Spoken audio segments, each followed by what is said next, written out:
IPO हो तो ऐसे कि इस खास पेशकश में तमाम दर्शकों का बहुत बहुत स्वागत है। और इस खास पेशकश में हमारे साथ खास मेहमान जो जुड़ रहे हैं वो हैं आस्था मैम। गुड आफ्टरनून मैम, धन्यवाद अपना कीमती समय देने के लिए हमें। Good afternoon, Harsh, and thank you for calling me on the show. Good afternoon to everyone. Ma'am अब आपकी तबीयत कैसी है? Better. चलिए Much अच्छी बात है। better. चलिए जी, बहुत अच्छी बात है मैम। अब सबसे पहले हम लोग जो है आईपीओ बेसिकली 3 आईपीओ को कवर करने की कोशिश करते हैं इस सेगमेंट में। सबसे पहले मॉल बियो डायग्नोस्टिक की बात कर लेते हैं और आपके सामने स्क्रीन पर हम लेके आएंगे। कंपनी के बारे में बता दूं कि 2000 में जो है कंपनी स्टैब्लिश हुई है यहाँ पर। और यहाँ पर जो है कम लागत और ख़ास तौर पे कंपनी जो है तेज़ी से बीमारी की जांच करने वाली जो पॉइंट ऑफ केयर होते हैं, डायग्नोस्टिक्स जो होते हैं, उस टेक्नोलॉजी को कंपनी जो है बनाती है यहाँ पे। कंपनी का जो ट्रू नेट प्लेटफॉर्म है इसका सबसे बड़ा प्रोडक्ट है यहाँ पे। बैटरी ऑपरेटेड पीसीआर सिस्टम से लेकर तमाम चीज़ें जो है कंपनी का फोकस है। और खासतौर पर जो ट्रू नेट की मैं बात कर रहा हूँ, 1 घंटे में जांच करने में सक्षम है करीब 30 बीमारियों के लिए। 43 टेस्ट जो है वो यहाँ पर उपलब्ध हैं। अब मैम जो है हालांकि वो क्लैरिटी से ज़्यादा बताएंगे हमारे दर्शकों को, लेकिन तारीखों की बात करें 10 से लेकर 12 अगस्त जो है वो तारीख आपके सामने खुला रहेगा। लिस्टिंग डेट जो है वो 17 तारीख को जो है होती हुई दिखेगी। फेस वैल्यू ₹1 प्रति शेयर के भाव, प्राइस बैंड 768 से लेकर 807। एक लॉट में यहाँ पे 18 शेयर्स होंगे। आगे बढ़ते हैं यहाँ पर, और हम लोगों ने इशू प्राइस बैंड बता दिया आपको। अगर आप इशू साइज़ की बात करेंगे, टोटल आईपीओ कितना बड़ा है, तो यहाँ पर आप देखेंगे करीब करीब 940 करोड़ का है, जिसमें फ्रेश इशू 200 करोड़ का है। ऑफर फॉर सेल का नंबर काफ़ी बड़ा है, 740 करोड़ का। अगर इसके अलावा फाइनेंशियल्स को टटोलें यहाँ पर, तो आपके सामने 2024, 25, 26 के आंकड़े हैं यहाँ पर। कमाई में जो है साल दर साल के हिसाब से बढ़ोतरी हो रही है यहाँ पे। प्रॉफिट आफ्टर टैक्स देखेंगे तो एक अच्छा जंप आपको देखने को मिलेगा। एबिटा मार्जिन्स भी आप देखिए एक अच्छे से स्लाइटली मैनर से बढ़ते हुए दिख रहे हैं। कंपनी के बोरिंग के नंबर भी हम लोगों ने आपके सामने रख दिए।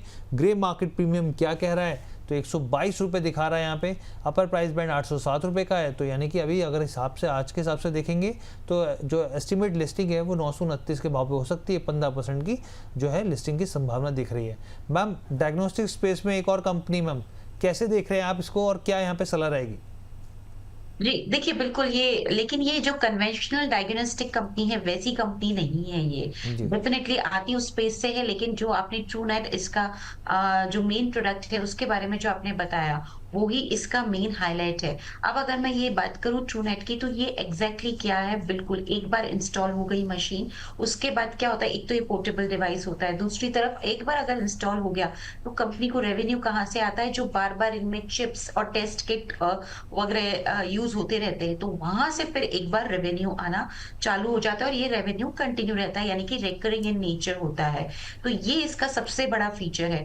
तो ये जो इसका बिजनेस मॉडल है वो काफी इंटरेस्टिंग लगता है कि आपने एक बार कस्टमर के यहाँ पे इंस्टॉल किया मशीन को, फिर आप उसमें जो भी रिकरिंग आप टेस्ट करे जा रहे हो, तो किट का कंजम्पशन होता जा रहा है और आप उससे फिर आपके रेवेन्यू आते जा रहे हैं। और दूसरी बात ये है कि इसकी अट्रैक्टिवनेस और भी बढ़ जाती है, क्योंकि ये जो प्रोडक्ट है ये 90 प्लस कंट्रीज में यूज हो रहा है और इस प्रोडक्ट को, यानी कि आप ये देखें तो ग्लोबल लेवल पे भी मान्यता मिली हुई है। तो ये बहुत बड़ी बात है। दूसरी तरफ देखें तो देखिए फाइनेंशियल परफॉर्मेंस तो बहुत स्ट्रांग है ही, उसमें कोई दो राय नहीं है। तो मुझे लगता है कि जो इसका मेन बिजनेस मॉडल है वो एक कन्वेंशनल डायग्नोस्टिक कंपनी की तरह आप इसे ना देखें, जबकि आप इसे इस तरह से देखिए कि जो इनके असेट है, जैसे ट्रू नेट टेक्नोलॉजी इनका एक तरह से असेट हो गया, वो जो टेक्नोलॉजी हो गई पूरी, तो वो इनकी मेन असेट है। और उस असेट की वजह से मुझे लगता है कि ये काफी अट्रैक्टिव एक फिनोमेना हो रहा है, क्योंकि ग्लोबल लेवल पे इनके प्रोडक्ट्स जाते हैं 90 प्लस कंट्रीज, जैसे कि मैंने आपको बोली बात बताई। तो मुझे लगता है कि यहाँ पे बिल्कुल आप लगाइए, सब्सक्राइब करिए। आप लिस्टिंग गेन के लिए भी कर सकते हैं, लंबी अवधि के लिए भी कर सकते हैं। इसमें मेनली अभी तक तो जैसे टीबी का जो बीमारी है उसका ज्यादातर देखा गया है कि वो सबसे ज्यादा जो किट यूज हो रहा है उसके लिए हो रहा है। लेकिन धीरे धीरे जिस तरह से कंपनी अब दूसरी तरफ भी इसमें बता रहे हैं कि और डाइवर्सिफाई हो जाएगा, दूसरी और बीमारियां भी इसमें, वैसे तो काफी बीमारियों का है लेकिन मेनली अभी ये मेजर रेवेन्यू टीवी वाली चीज से आता है, लेकिन धीरे धीरे मुझे लगता है कि ये भी डाइल्यूट होने लगेगा और रेवेन्यू कॉन्सेंट्रेशन भी इनका एक जगह से कम होने लगेगा, तो वो भी अट्रैक्टिव फिनोमिना हो जाएगा। इसलिए मुझे लगता है बिल्कुल यहाँ पे आप सब्सक्राइब कर सकते हैं, लंबी अवधि के लिए भी लगाइए और लिस्टिंग गेन के लिए भी लगाइए। लंबी अवधि के लिए भी और लिस्टिंग गेन के लिए भी लगाइए, मैम की साफ तौर पे यहाँ पे सलाह होगी। अब दूसरा जो आईपीओ है वो है धूत ट्रांसमिशन, और अपने दर्शकों को बता दें यहाँ पर कि कल जो है कंपनी के जो मैनेजमेंट है वो हमारे साथ जुड़ता हुआ दिखेगा, उसके ऊपर हम लोग चर्चा करेंगे, बारीकी से विश्लेषण करेंगे बिजनेस मॉडल का। कंपनी 1998 में स्टैब्लिश हुई है, ऑटोमोटिव और नॉन ऑटोमोटिव सेक्टर में के लिए इलेक्ट्रिकल और इलेक्ट्रॉनिक्स प्रोडक्ट जो है वो बनाती है। अगर आप कंपनी के प्रोडक्ट्स की बात करेंगे तो wiring harness, battery PACS, sensor हो गए, इलेक्ट्रॉनिक कंट्रोलर्स, ऑटोमोटिव स्विच, तमाम तरह की जो चीज़ें कंपनी की कोर में जो है साफ तौर पर शामिल हैं यहाँ पर। और 2 व्हीलर से लेके 3 व्हीलर, इलेक्ट्रिक व्हीकल से लेके तमाम जगहों पे कंपनी का अच्छा खासा मार्केट शेयर जो है वो होल्ड करती है। तारीख आपके सामने है यहाँ पर, 10 से 12 अगस्त तक खुला रहेगा। लिस्टिंग 17 तारीख को होगी। फेस वैल्यू 2 रुपये प्रति शेयर है। प्राइस बैंड 829 से लेकर 871 का है, और यहाँ पर एक लॉट में 17 शेयर्स होते हुए दिखेंगे। इसके अलावा आगे बढ़ते हैं यहाँ पर, और अगर हम लोग यहाँ पे बताएं कि कितना बड़ा यहाँ पर इशू साइज़ है, यहाँ पर नेक्स्ट प्लेट लेकर आते हैं यहाँ पर, तो टोटल इशू साइज़ जो है वो करीब 3067 करोड़ के आसपास का है, जिसमें करीब 3.5 करोड़ शेयर हैं। फ्रेश इशू में 1400 करोड़ के आसपास है फ्रेश इशू में, जबकि ऑफर फॉर सेल में 1660 करोड़ से ज़्यादा का नंबर निकल के आता है। ट्रांसमिशन की बात, अगर हम लोग फाइनेंशियल्स की बात करें यहाँ पर, तो आप ये देखिए साल दर साल के हिसाब से कंपनी की कमाई बढ़ रही है, प्रॉफिटेबिलिटी में जो है लगातार बढ़ोतरी हो रही है। एबिटा की बात करेंगे तो यहाँ पर इसमें भी एक अच्छा जंप दिखेगा। यहाँ पर बोरोइंग के नंबर आपके सामने स्क्रीन पर रख दिए। ग्रे मार्केट प्रीमियम क्या कह रहा है वो आपको सजेस्ट कर रहे हैं, 259 रुपीज़ का है, और एक अच्छा जंप जो है वो दिखा रहा है। 871 का प्राइस बैंड है, 1130 के रुपए के आसपास की संभावना है लिस्टिंग की, यानी कि करीब 30% का अपसाइड दिख रहा है। मैम दूध ट्रांसमिशन में मैम आपकी क्या राय रहेगी इस पर? कि दूध ट्रांसमिशन में अगर हम बात करें तो इसके जो मेजर प्रोडक्ट है उसमें वायरिंग हार्नेस आता है। अब वायरिंग हार्नेस भी आता है, सेंसर, स्विचेस, कंट्रोलर्स, काफी सारी चीजें और आती है जो कि व्हीकल में लगती है, लेकिन मैं मेन फोकस कर रही हूँ वायरिंग हार्नेस पे। क्यों? क्योंकि वायरिंग हार्नेस जो है वो पूरा सबसे बड़ा, जिसे हम कहते हैं हमारे बॉडी में मेन पार्ट है, उसी तरह से एक व्हीकल के लिए, स्पेशली ईवी के लिए वायरिंग हार्नेस सबसे सेंट्रल पार्ट हो जाता है। तो उसमें इनका पूरा शेयर है वायरिंग हार्नेस में।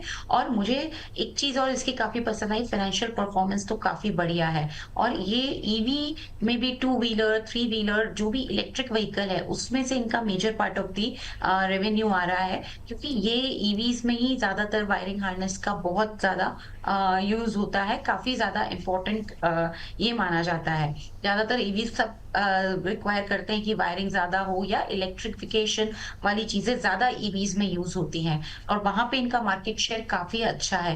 तो वो भी एक मेजर अट्रैक्टिव है। दूसरा अट्रैक्टिवनेस इसका फाइनेंशियल परफॉर्मेंस है, काफी बेहद स्ट्रॉन्ग फाइनेंशियल परफॉर्मेंस। और तीसरा अट्रैक्टिवनेस इसकी वैल्यूएशन है जो मुझे डिसेंट लगी। सो इन सभी पैरामीटर्स पे टिक मार्क करते हुए ये आईपीओ बेहद आकर्षक आईपीओ मुझे लगा।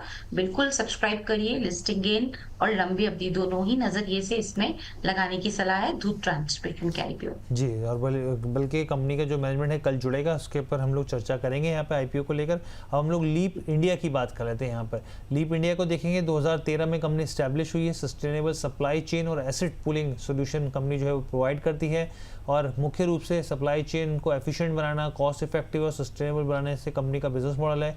अगर आप इसके ग्राहक देखेंगे तो बड़ी बड़ी कंपनियों के सेक्टर के हिसाब से देखेंगे तो एफएमसीजी हो गया, food beverages, e commerce, quick commerce, automotive industry, तो बहुत कुछ नाम है यहाँ पे बेसिकली। अब आपके सामने देखिए सब्सक्रिप्शन का नंबर, आज ठंडा रिस्पांस साफ तौर पे देखने को मिल रहा है। जिस तरीके से नंबर्स आपके सामने हैं यहाँ पर, ग्रे मार्केट प्रीमियम क्या कह रहा है वो एक बार रख देते हैं यहाँ पे सामने। और आप ये देखिए 15.5 रुपये के आसपास जो है ग्रे मार्केट प्रीमियम दिखा रहा है। अपर प्राइस बैंड 159 का, 174 पर लिस्टिंग, 10% के आसपास का अपसाइड। मैम लीप इंडिया में मैम क्या राय रहेगी आपकी? ईप इंडिया भी एक तरह से कन्वेंशनल आपकी लॉजिस्टिक्स कंपनी नहीं है। इस कंपनी का अगर आप देखें तो मेन जो फोकस है वो किस पे है, ये इनका मेन बिजनेस ये एसेट पूलिंग का है। तो एक तरह से हम जिसे कहते हैं कि सप्लाई चेन मैनेजमेंट वाला काम ये कंपनी करती है, और बेसिकली ये लोग चलते हैं शेयर एंड रीयूज मॉडल पे। कंपनी में अगर देखा जाए तो मार्जिन काफी स्ट्रांग है, तो इसके लिए काफी अट्रैक्टिव पॉइंट बन जाता है कि आकर्षक मार्जिन ये कंपनी दिखाती है अपने। काफी अच्छे खासे मार्जिन ऑपरेटिंग लेवल पे इन्होंने पोस्ट किए हुए हैं, और उसका कारण भी है कि बिजनेस ही इस तरह का है कि वहां पे मार्जिन हाई होना बिल्कुल यहाँ पे लाजमी है। दूसरी तरफ अगर हम बात करें इसकी, तो मुझे एक ही चीज यहाँ पे जो थोड़ी सी खटकी है वो है इसकी वैल्यूएशन, क्योंकि वैल्यूएशन वाइज एक्सपेंसिव लग रहा है। 100+ के प्राइस टू अर्निंग मल्टीपल पे आ रहा है। तो वैल्यूएशन में थोड़ा-सा कम्फर्ट अगर छोड़ा होता तो बहुत ही अट्रैक्टिव ये आईपीओ बन गया होता। तो उसी हिसाब से मुझे ऐसा लगता है कि यहाँ पे स्मॉल लिस्टिंग गेन के लिए लगाइए या फिर लंबी अवधि के लिए लगाइए, क्योंकि valuation on the higher side है, इसलिए यहाँ पे सीमित लिस्टिंग गेन होने की उम्मीद है, छोटे-मोटे गेन होंगे। अगर मार्केट का मूड माहौल अच्छा हुआ तो लिस्टिंग के दिन, बाकी लंबी अवधि के लिए लगा सकते हैं। मैम बहुत शॉर्ट में आपसे एक आंसर चाहूँगा क्योंकि समय का अभाव है। इन तीनों में से मैम को सबसे ज़्यादा फोकस अगर करना हो तो कहाँ पर किया जा सकता है? बिल्कुल, दूध ट्रांसमिशन को आप नंबर 1 पे रखिए, सेकंडली मोल बायो डायग्नोस्टिक को रखिए और तीसरे नंबर पे लीप इंडिया रखिए, जिसमें भी मैं यही रिकमेंड करूँगी कि दूध ट्रांसमिशन और मोल बायो डायग्नोस्टिक काफ़ी स्ट्रॉन्ग बिज़नेस मॉडल वाली कंपनी है और वहाँ पे फाइनेंशियल परफॉर्मेंस भी अच्छा है और दूध ट्रांसमिशन की तो वैल्यूएशन भी काफ़ी अट्रैक्टिव है। तो उसी हिसाब से हमने ये रैंकिंग दी है, उस हिसाब से लगाइए। अगर किसी 2 में लगाना है तो दूध और मोल बायो मोल डायग्नोस्टिक में लगा सकते हैं। जी। Thank you ma'am, thank you so much हमारे साथ थैंक यू जुड़ने सर। के लिए मैम, अपना समय देने के लिए। धन्यवाद, धन्यवाद हर्ष मुझे बुलाने के लिए। तो आस्था मैम को सुन रहे थे और फिलहाल के लिए हम लोग इस सेगमेंट को यहीं पर ही समाप्त करते हैं।